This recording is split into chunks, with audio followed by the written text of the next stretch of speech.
Alright, let's continue.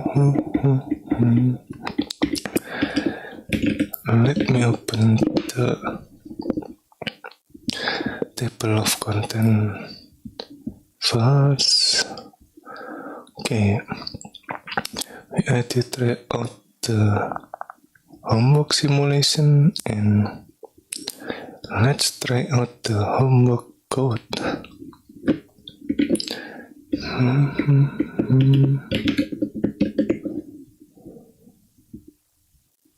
Okay.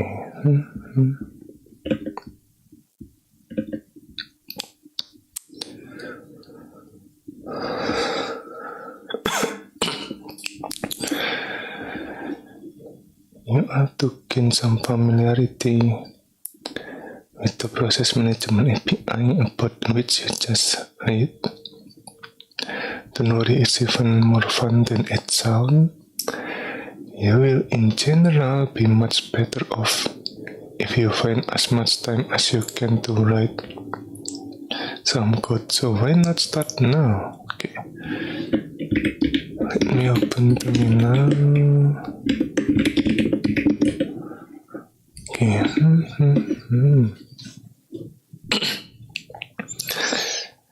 Write a program that calls fork. Before calling fork, have the main process access a variable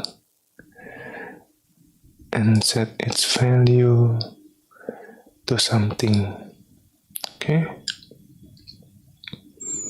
What value is the variable in the chat process? What happened to the variable when both the chat and parent change the value of x? Okay, what value is the variable in the chat process? Let's call it h1, something like this. And then let me check. Okay, we are using UniSDT. Fork. Okay. Second one. Okay, UniSDT.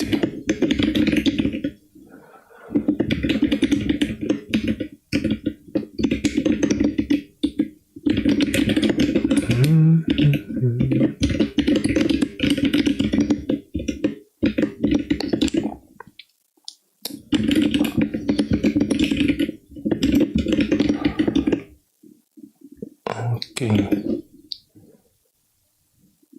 variable before calling fork.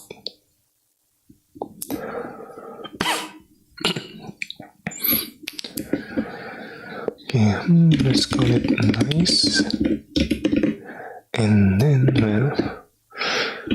let's also add the input output.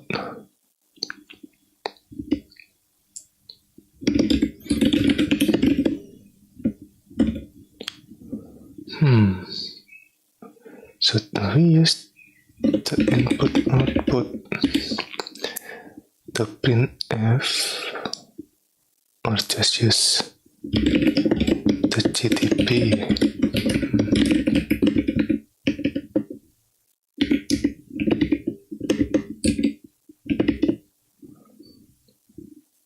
Okay, maybe something like this.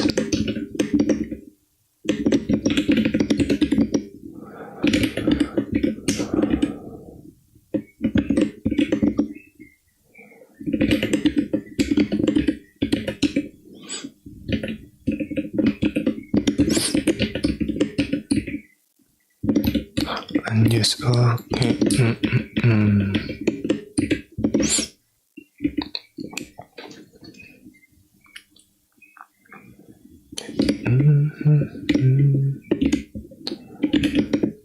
If RC less than 0,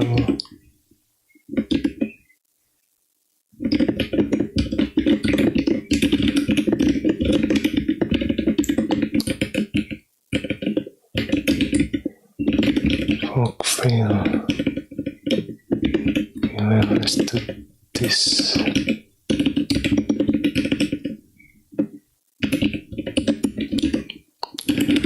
Return 1 and then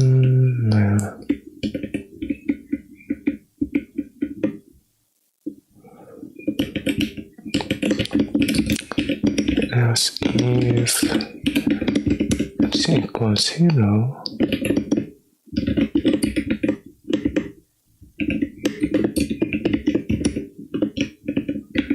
something like this.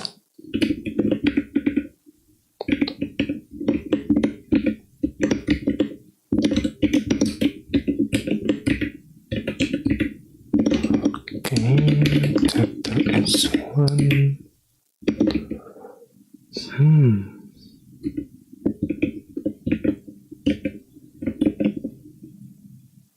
In the third process, okay.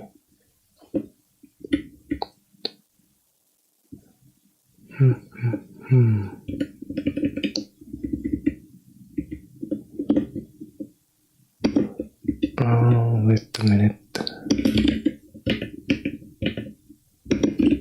Nice PID.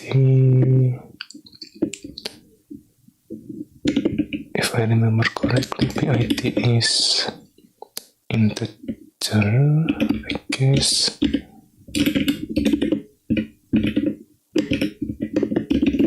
PID, like this.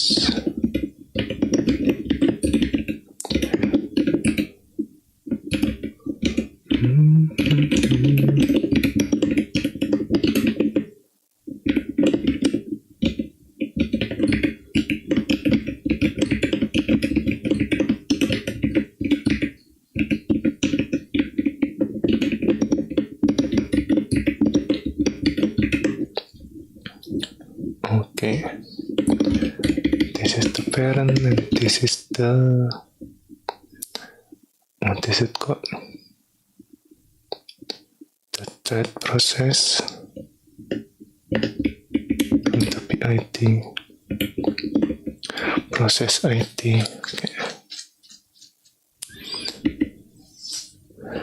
And then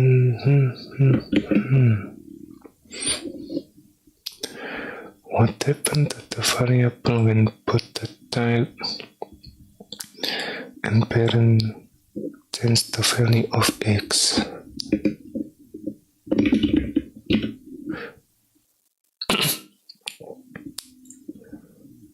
Okay, let me copy this.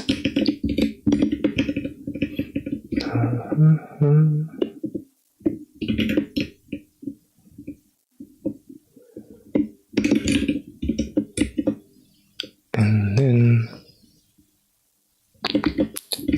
let's try to change the value. Something like this. Is the value in the parent process gonna change? I assume not, but yeah, I'm not really sure. Okay, wait a minute.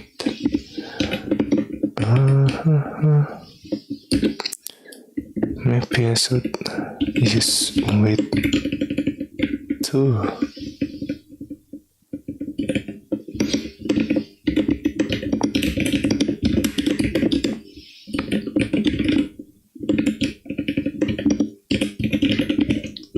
Status.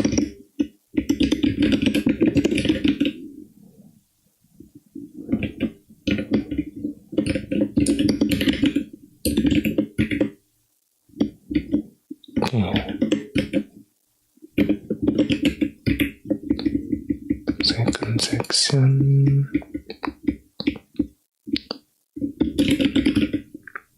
What is the return value?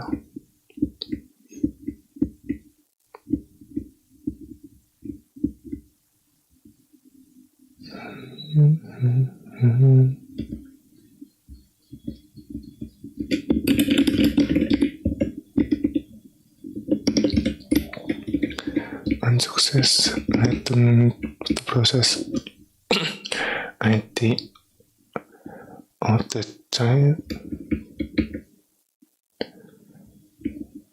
if W knowing was specified and one or more children specified PPID exists but have not yet changed state, then 0 is returned. One value negative 1 is returned. Okay.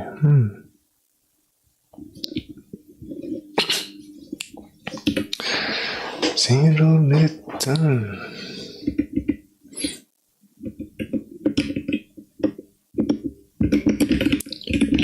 ID RC 0. Okay.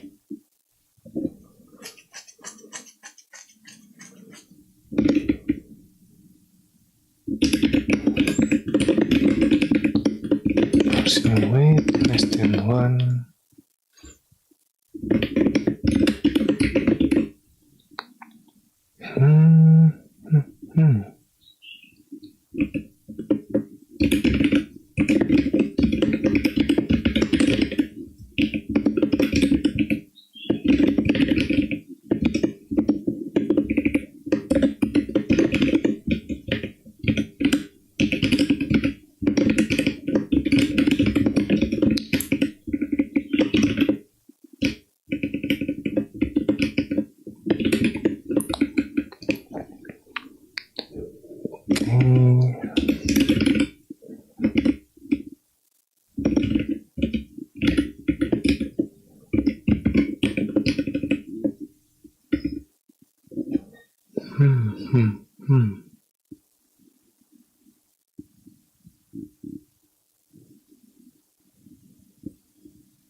I mean, we're just print out something, right?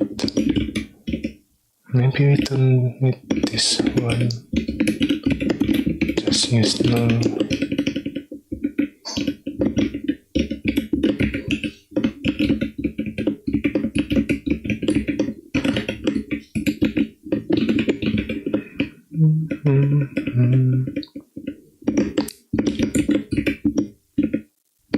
Okay, I forgot to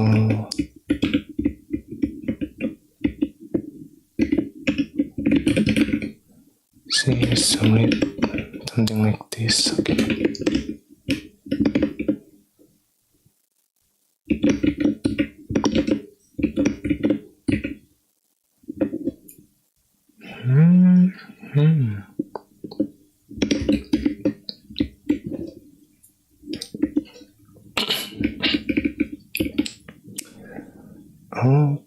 Okay. Wait a minute. Why is it 2? Oh. Because this one is outside. Something like this, right? I assume. See? Everything become twice. Okay. Alright, interesting.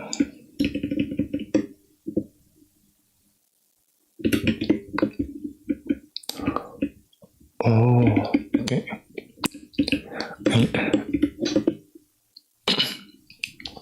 I just realized that when we wait in here, we are not continuing to this line. So, okay. Hello, Baitasa. Welcome. Currently, we are in chapter 5 of the book while operating system 3 easy pieces, and we are checking out the homework code. This one. So I'm trying to check the variable value when in parent process and the child process using fork. What value is the variable in the child process? For this question, if we didn't change the variable, it will be the same as the one in the, what is it called? In the parent value. Okay, maybe we can do something like this.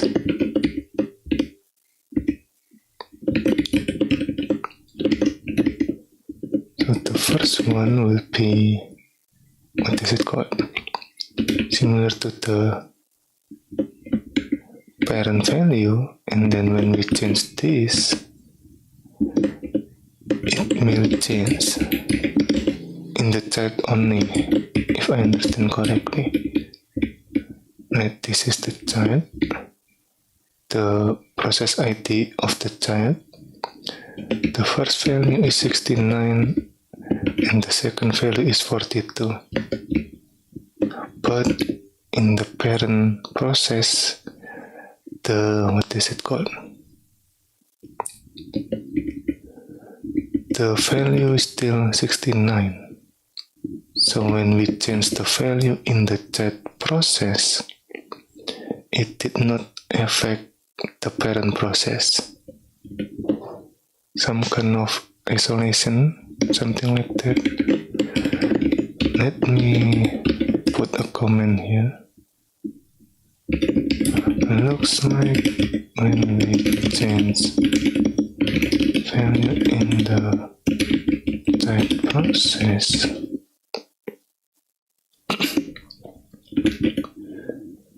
the value did not the value only affecting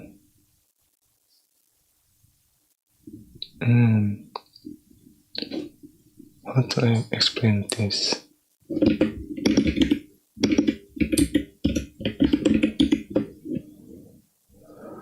We change the value.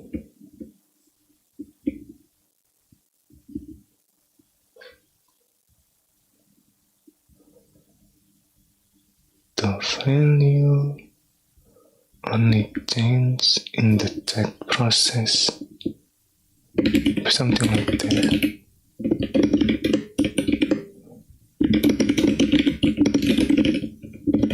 And not in the parent process.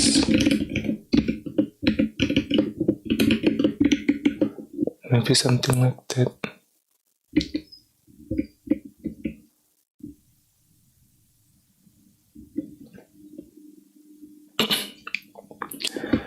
So it's like some kind of isolation, maybe. Okay. What happened to the variable when both the child and parent change the value of the variable? Right? The parent and child change the value of the variable. Okay.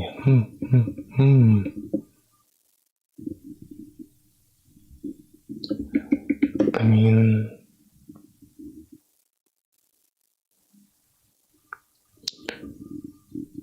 which one should I place the change on the, what is it called? On the parent process. I mean, on the child process, I can put it in here.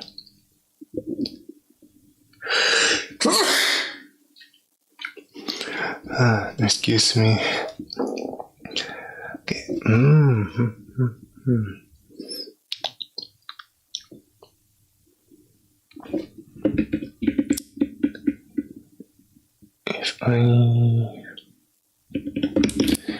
if I change the value on the parent process in here, of course it will be affected in here. It will be print out in here. But then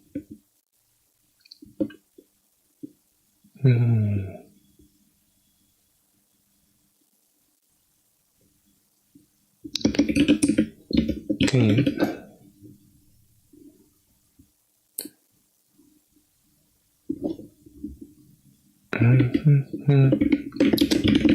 Yeah, if I change the, I assume if I change the parent process value before we are entering the chat process, the parent value, what is it called? The child process value will be the same as the parent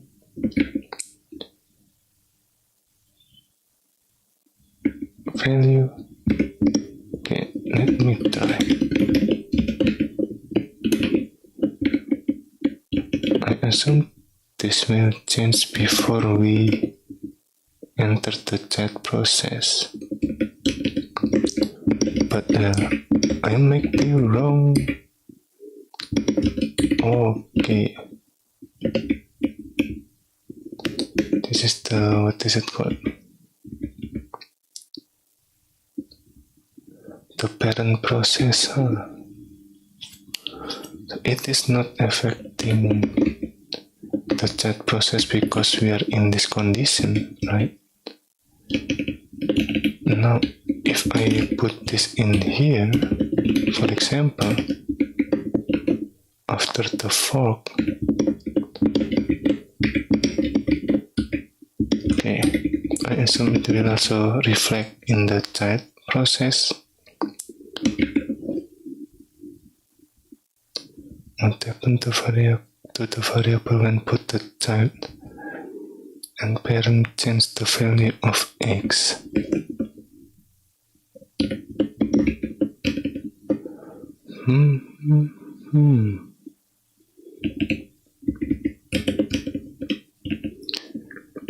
If I do that in here, right?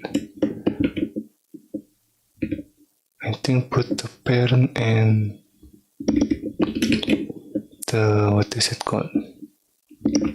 The chat process will also change.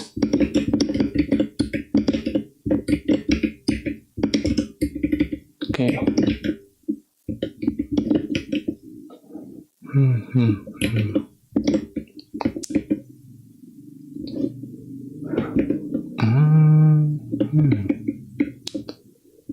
So yeah, put the child and parent change the value of x, the value of the variable. I mean, I think it depends on, what is it called? When we change the variable value, if it is before entering the chat process, it will also be, what is it, transferred to the chat process. And then when we change the value, the variable value in the chat process, it will not affect the parent process too. Like what we see in here.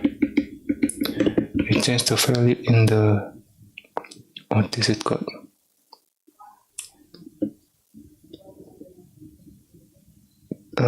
we change the variable value here in the chat process.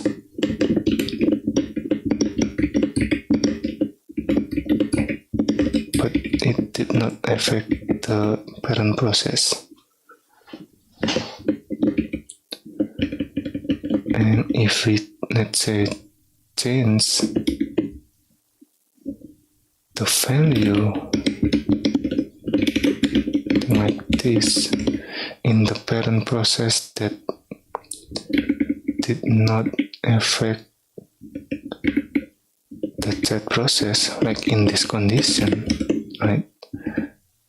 This is the condition in the parent process.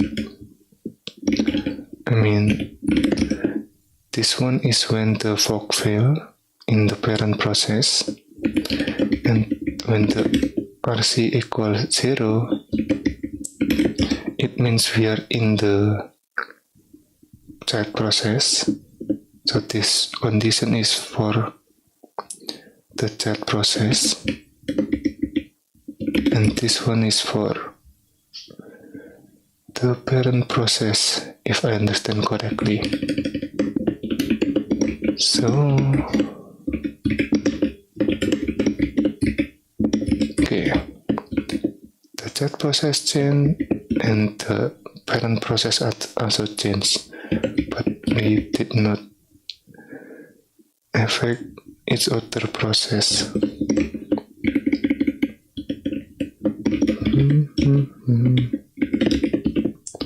Let me try to explain this. If we change the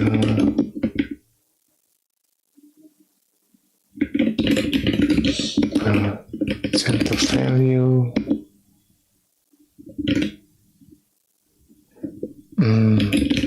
before entering that process, the value is gonna be reflected in that process.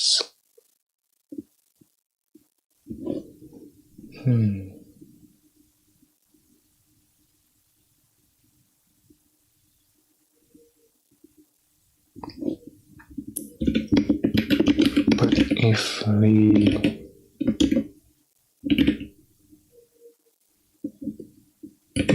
change the value in specific condition,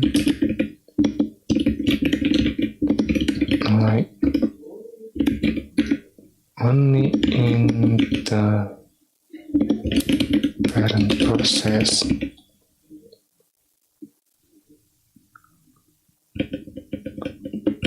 like this, only in the parent process, the value would not be, maybe transfer is the one. Oh, okay. Not be transfer into the child process.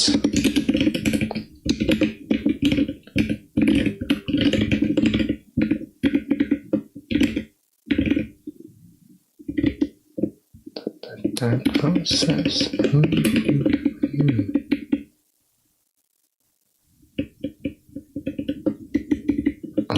Okay.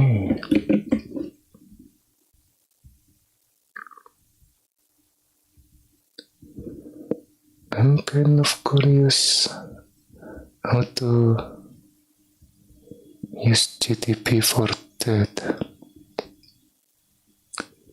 Set follow mode. Okay.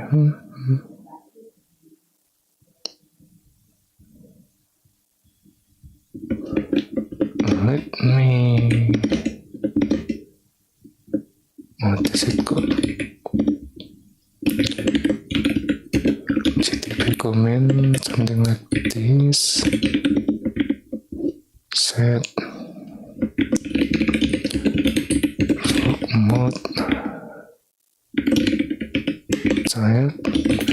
set the text on fog off. Okay.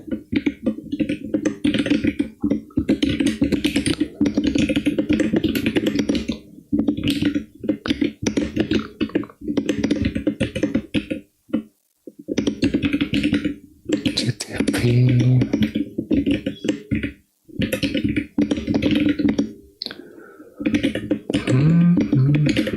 after GTP comment, and then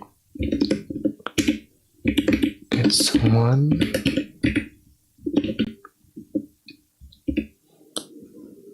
something like this.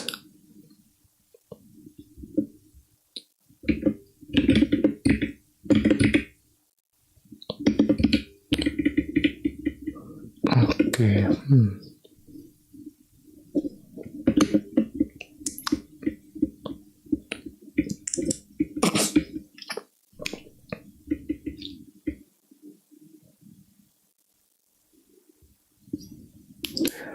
GTP will retain control of our fog process. Then nested fog. GTP by using info inferior command. Okay. That's inferior. Or kill it using kill.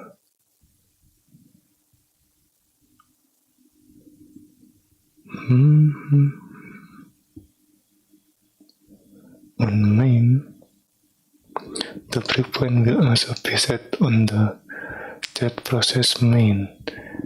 Is it only on the main function or any function?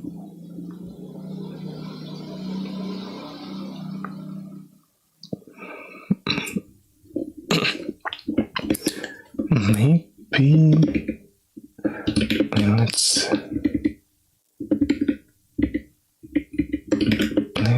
try at a breakpoint in what is it called? Line 28. Something like this maybe. To location, okay. Interesting. Run inferior. Let me something like this. Okay.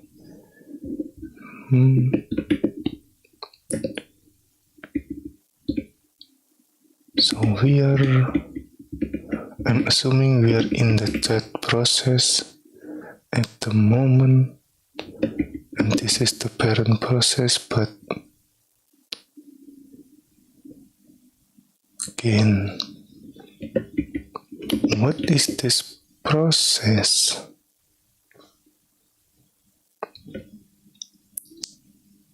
Interesting. Okay, we're in this one, right? Print nice 69.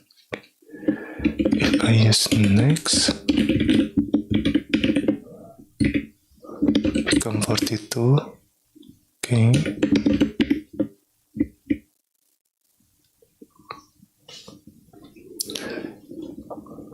Okay.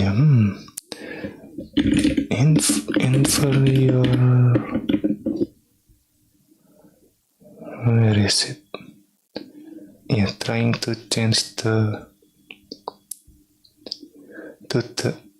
another process, I guess.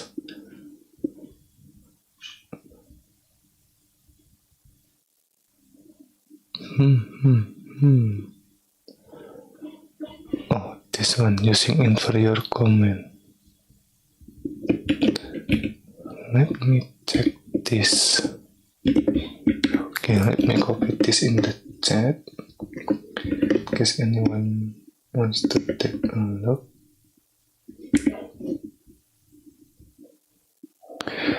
debugging multiple inferior.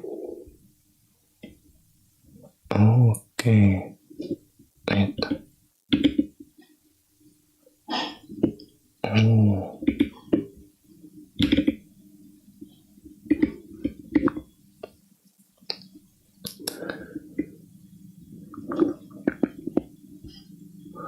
GTP lets you run and debug multiple programs in a single session. In addition, GTP on some systems may let you run several programs simultaneously. Otherwise, you have to exit from one before starting another. On some systems, GTP may even let you debug several programs simultaneously on different remote systems. In the most general case, you can have multiple threads of execution in each of multiple processes. Launch from multiple executable. Okay. Running on different machines.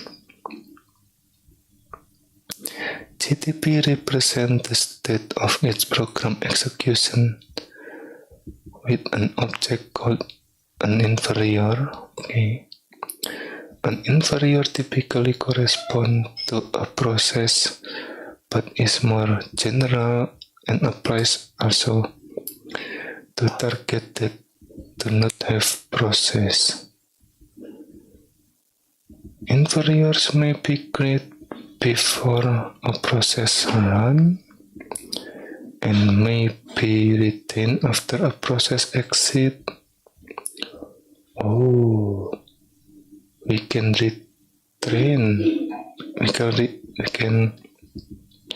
retain after a process exits. Interesting. Inferiors have unique identifiers that are different from process ID. Maybe it is this one, right? The unique identifier, right? Maybe it is this one. The inferior ID 1, 2, 3. But then again, I'm kind of curious. What is this process? I mean, why do we have 3 processes, I mean, I'm assuming this one is the parent process, and this one is the child process. So what is this one?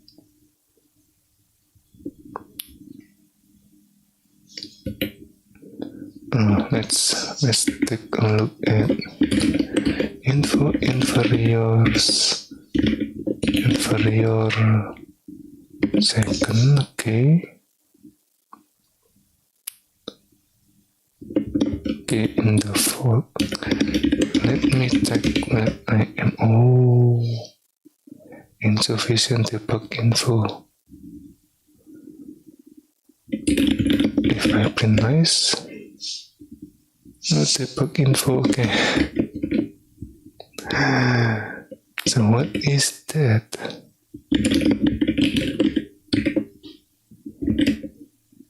Inferior. Okay.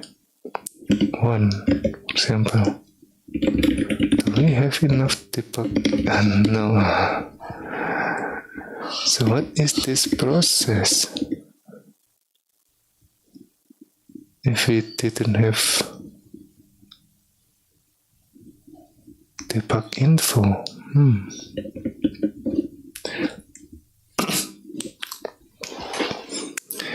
usually its inferior will also have its own distinct address space, although some embedded targets may have several inferiors running in different parts of a single address space, its inferior may in turn have multiple threads running in it. The comments info inferiors and info connection, which will be introduced below, accept a space spared ID list as their argument specifying one or more elements on which to operate. A list element can be either a single non-negative number like 5 or an ascending range of such number like 5 until 7. A list can consist of any combination of such elements. Even duplicates or overlapping ranges are valid. Oh, even duplicates are valid. Interesting. Info connection.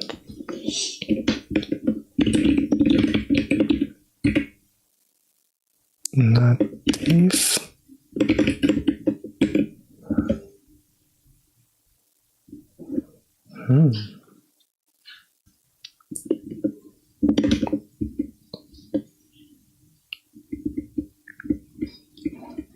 When we change 3.1, hold on a minute.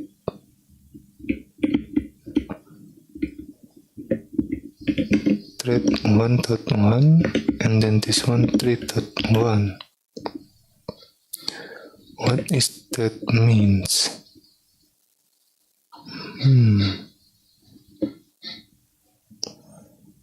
I still have no idea. Info connection. What native in here means? I have a lot of questions, and maybe we will get an answer later on. To find out what inferiors exist at any moment, use info inferior. Okay. Print a list of all inferiors currently being managed by GTP. By default, all inferiors are print, but the ID list ID can be used to limit the display to just the request inferior. GTP display for each inferior in this order. Okay, the inferior number assigned by GTP display for each inferior. Okay, the inferior number assigned by GTP, the target system's inferior identifier.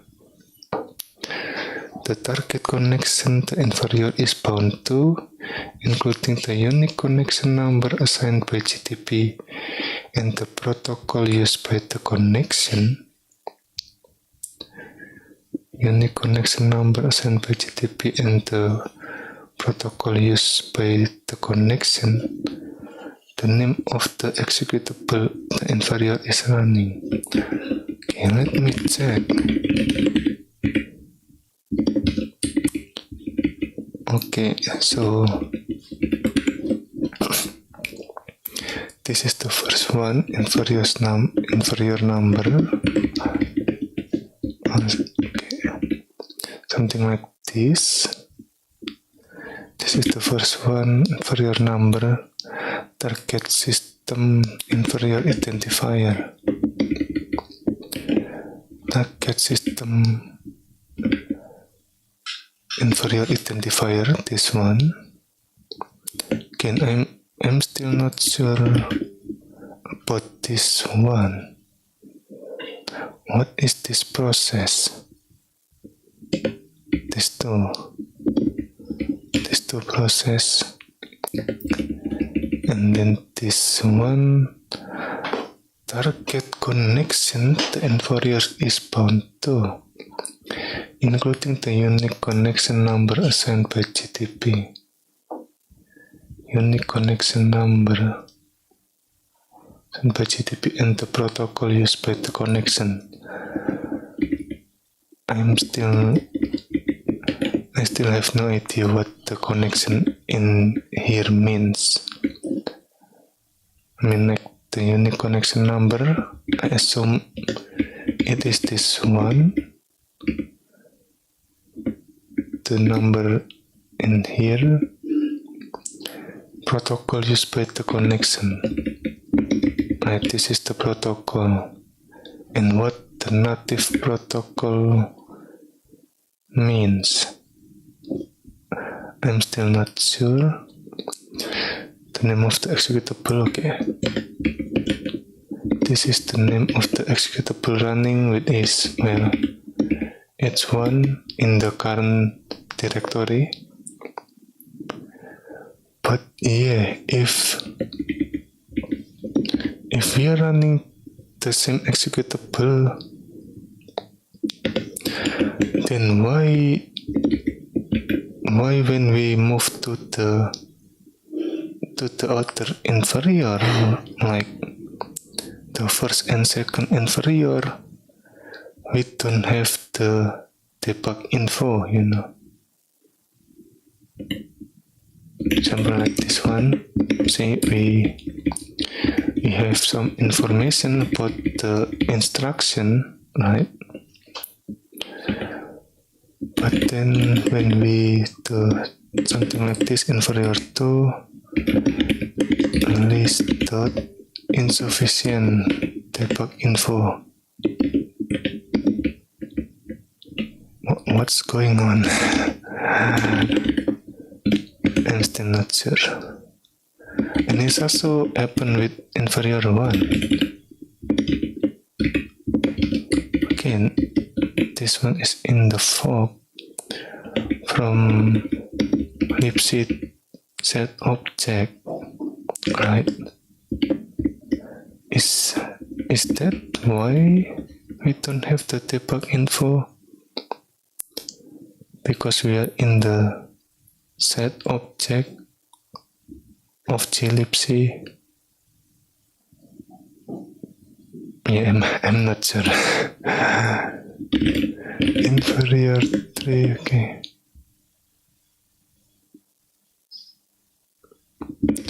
And yeah, why folk have to process, I guess. Again, I have a lot of questions and I'm not sure how to answer that. If an inferior is currently debugging a core file, then an additional line will be printed after the line describing the inferior. This additional line gives the file name of the core file being debugged. An asterisk preceding the GTP inferior number indicates the current inferior, okay? Like this one, right?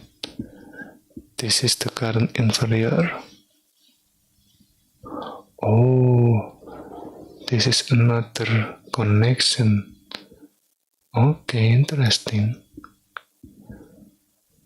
So maybe connection in here means something like remote connection. Yeah, I am still not sure. And is this a typo? I mean, this one extended test remote.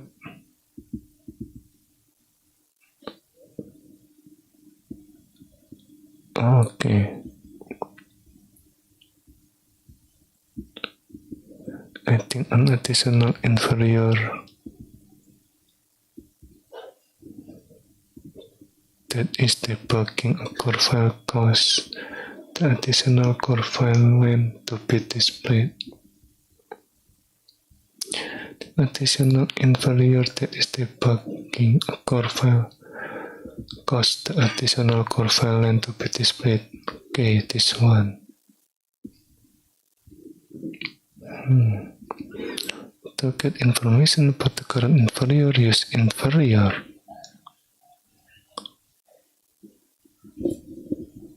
Okay, inferior. That's it.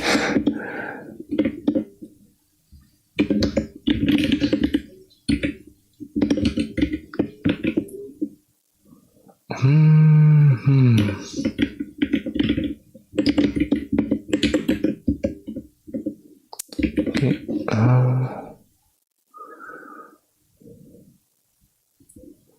Print a list of all open target connection currently being managed by GTP. By default, all connections are print, but the ID list ID can be used to limit the display to just the requested connection. Wait, maybe we can do something like this.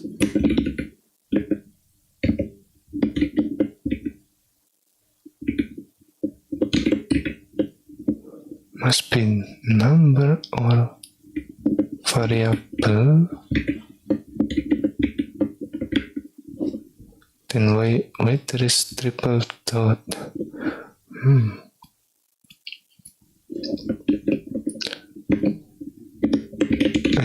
I thought we can use the range, but looks like we cannot do that.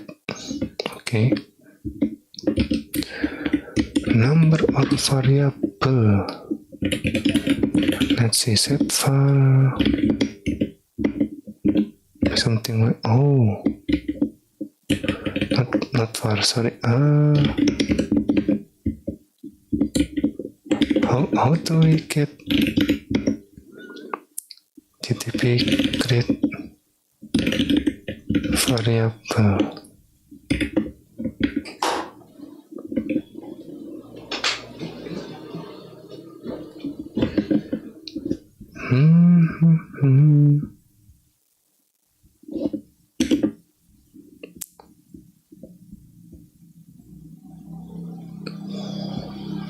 Is it this one?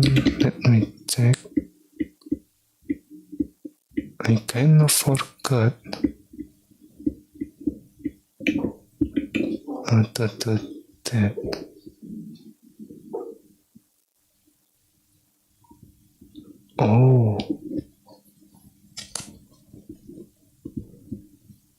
Do we use the dollar sign? Okay, let's try. Okay. And then print. Okay. Info inferior. Okay. Yeah, it is kind of similar to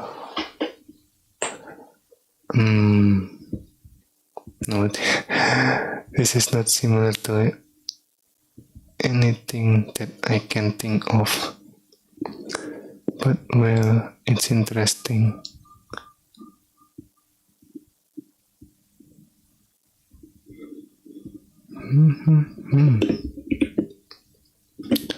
Okay, anyway, let's continue this.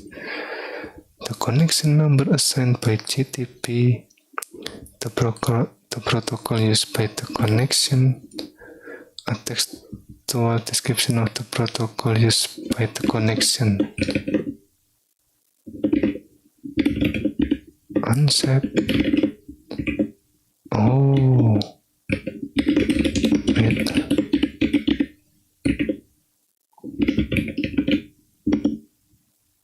Cancel environment variable file for the program.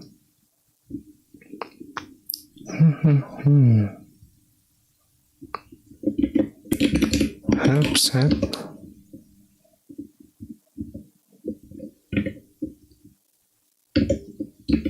Okay.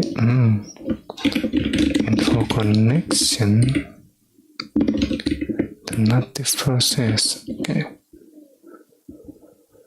Indicate the connection of the current inferior. Okay.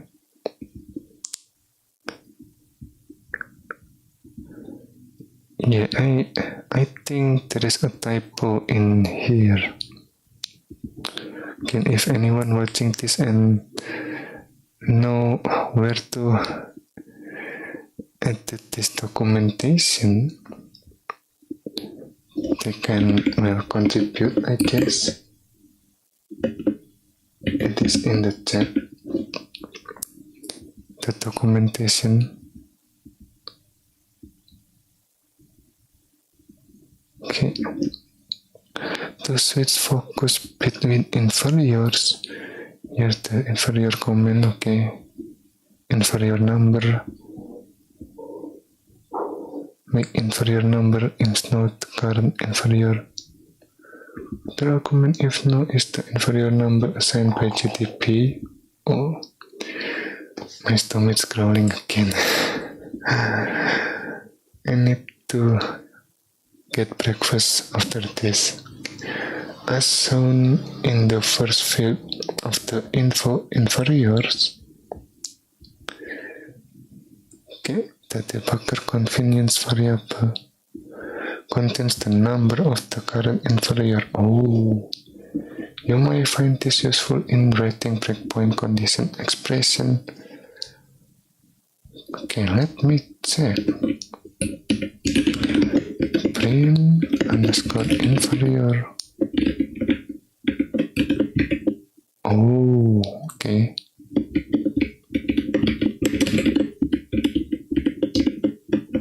Alright, inferior.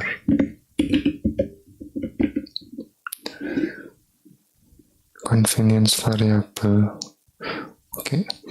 You can get multiple executable into a debugging session via the add inferior. Oh, multiple executable. Interesting. Include inferior comment.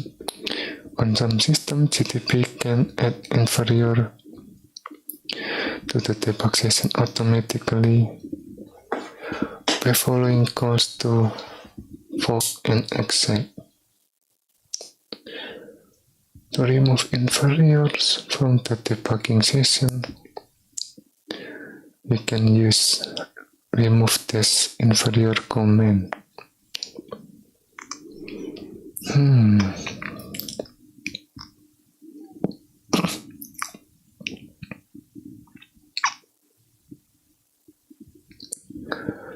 When inferior are start or exit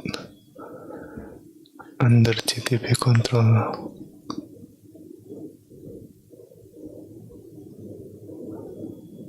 When debugging GTP itself. Oh, okay. Wait a minute. Let me try continue, I guess. Okay. Wait.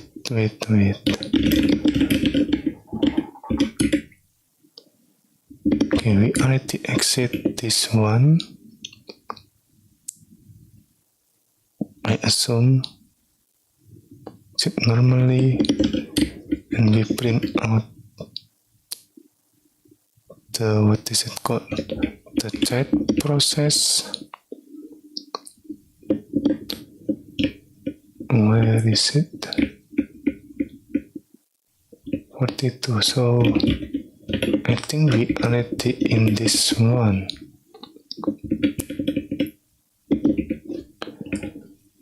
And then the program is not being run. Maybe we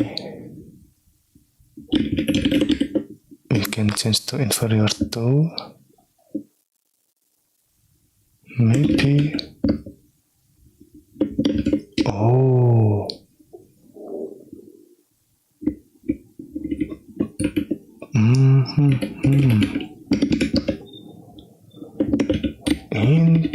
Interesting. Okay, Okay, so now we have the debug info.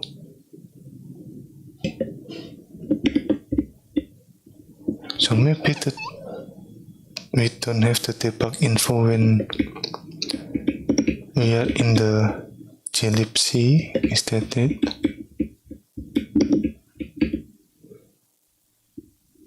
In the fork system call, something like that. Let me check.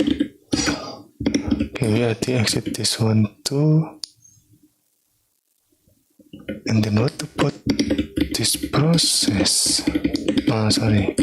Okay. What about this process? Let me try inferior one. Again, insufficient debug info. Let's try next. Single stepping until exit from function. Okay, it says no line number information. Alright, next again. Okay, now I assume we have the debug info because we are entering the main function again on line 12, this one. I assume. Next. Okay.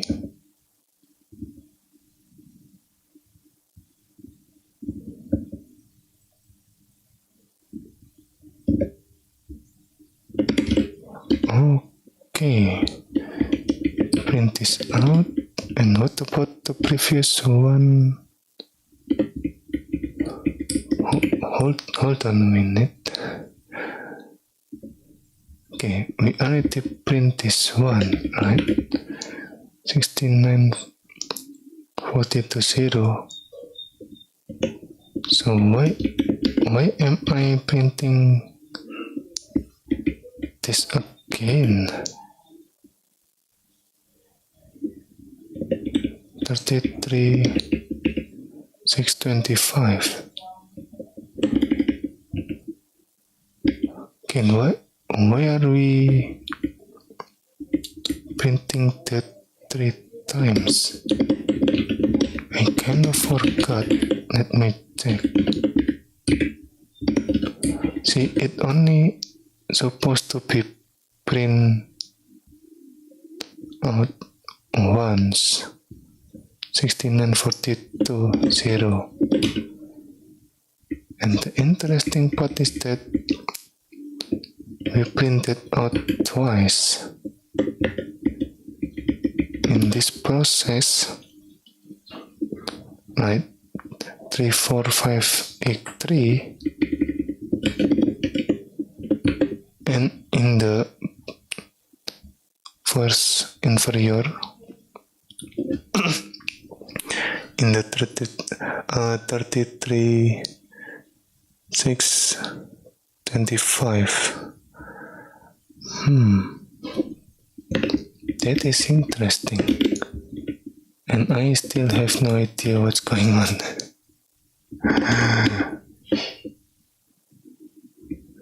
Okay. Might go faster if you use quote-unquote. Well, that's the thing. I don't want to go fast. I want to take it slow, you know. Sometimes going too fast can be dangerous. Let's put it that way. Remove inferiors. To quit debugging. That is not the current inferior. You can enter the text from it by using the text inferior command, allowing it to run independently, or kill it using kill inferior command. Okay, kill inferior. Okay, the text token inferior, and yeah, I'm still not sure if we detach the inferior. Maybe we should, what is it called? Maybe we should use another GTP to attach those inferior, something like that. So we can have the, what is it called? The parent and child process on different screen, on different GTP session. Maybe something like that. Okay. After the successful completion of a comment such as the touch inferior, kill, or kill inferior, okay. Oh, we can also use the touch, only the touch without the inferior. So comment, is that it? Or after a normal process exit, the inferior is still valid and listed with info inferior, ready to be restart. Interesting. So is that why, wait a minute, not this one. Is that why we still have this, even though it is null, the description is null, so that we can restart the process? I'm still making hypothesis currently. So I'm not sure yet.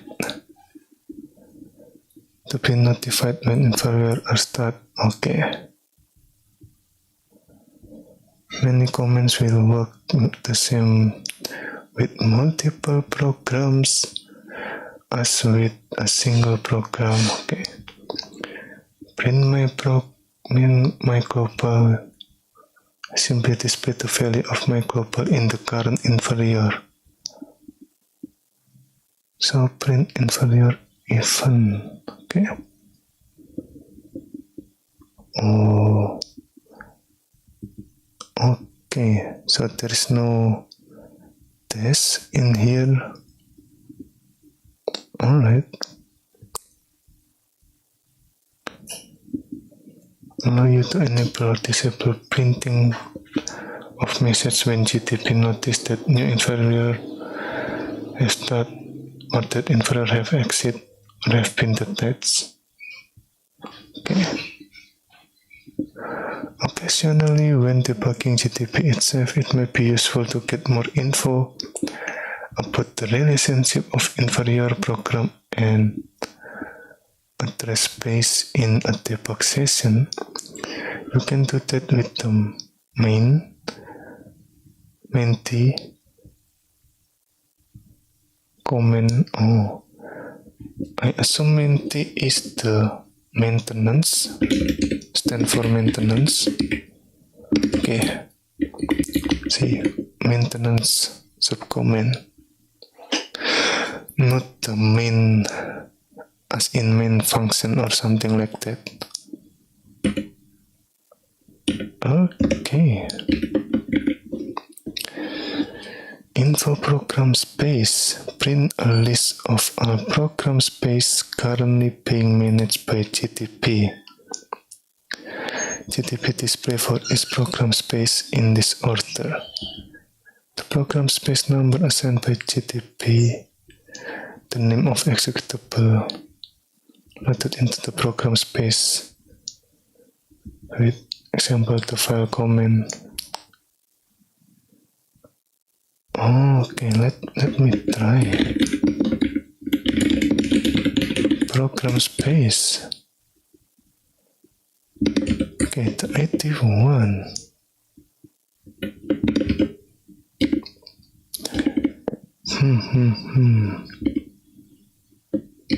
Yeah, and then why we have three process,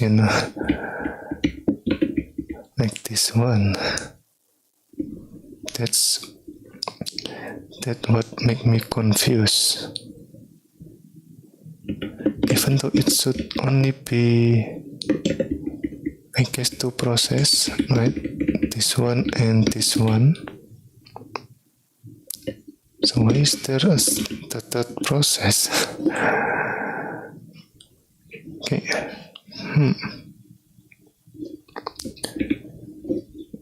But yeah, anyway, I think we kind of answered this question. When both the child and parent change the value of x, again, it depends on when we change the value. If it is before entering the chat process, then it will also affect the value in the chat process. But if it is, let's say, in specific condition, like what I did in here, not that one, this one. Like I did in here, it is, well, a condition in the parent process, something like that, then it will not affecting the chat process. But yeah, and also when we change the value in the chat process, it did not affect the value in the parent process. You can see this in, here, right? I mean, well, I think we can print the value before we change this. Okay. Where is it? I think this one, right?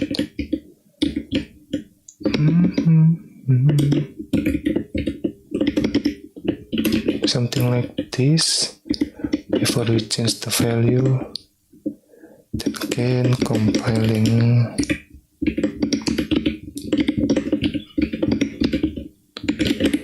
Chapter 5 is 1. Okay, wait a minute. At this one. Before, wait, let me add information. Nice. Before with PIT.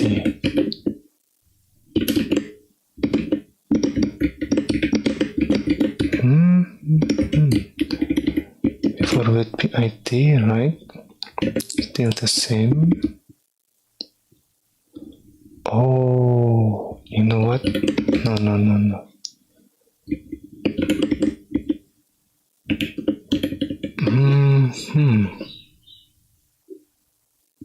How do I represent this?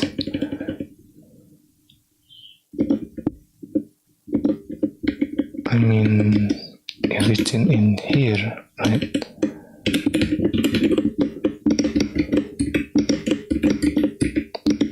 This is way something like this to see if we didn't change the value in the parent process, right? But then,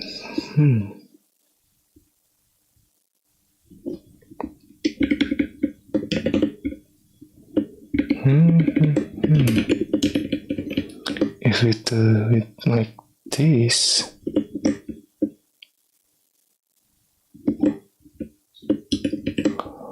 or maybe we can do something like this. Wait.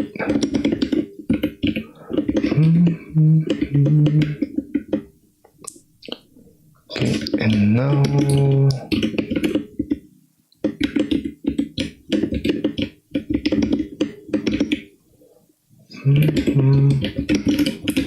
before wait PIT, okay, something like this. Okay, before with PIT, right? And then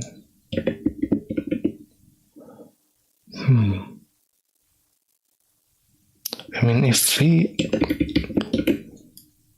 do that before the with PIT, then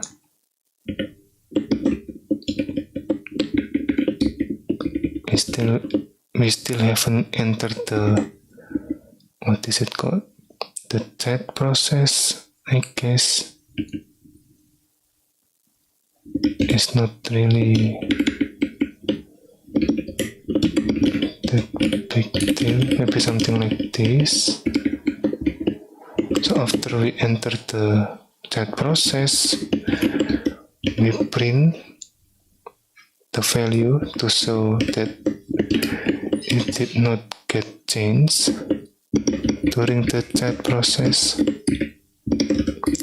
See, after the wait PIT, and then we change that afterwards. Maybe something like that.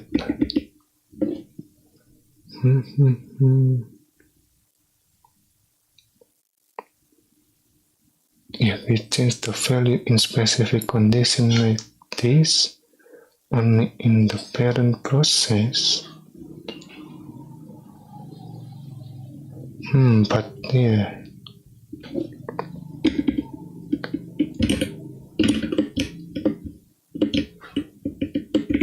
I prefer this one, Like we are changing the value before entering the chat process. So maybe let's go with this one.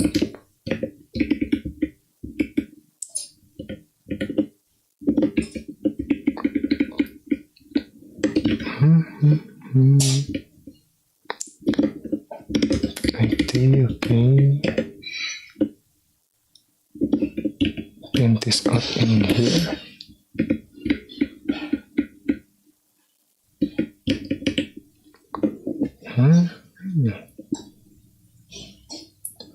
Okay.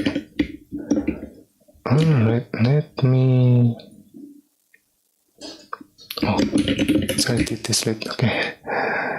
Then let me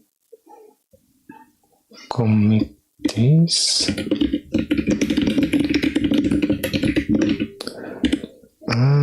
What should I call this? Maybe fit. And this is the feature, right? Add homework 1. Homework code 1 experiment. This experiment is to check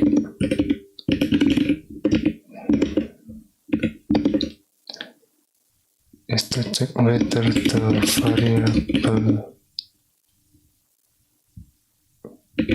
change in the child process. To check whether the variable change in the chat process affect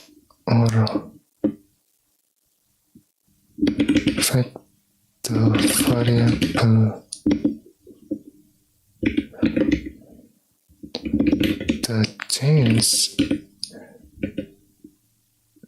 the change of variables value. Okay. Change of variables value in the chat process affect the variables value in the parent process.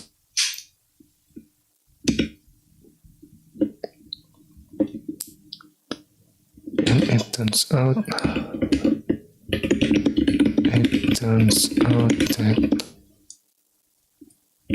when we change the value in the chat process, the value in the parent process did not get affected, did not change to question mark.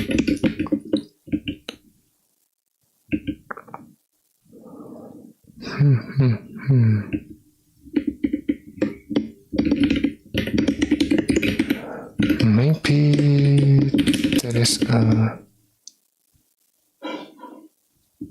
mechanism that let the child process also change the parent process value to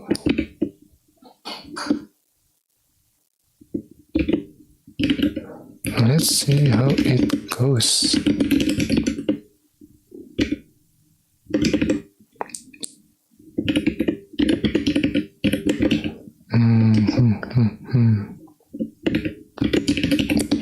Need more info, something like this maybe.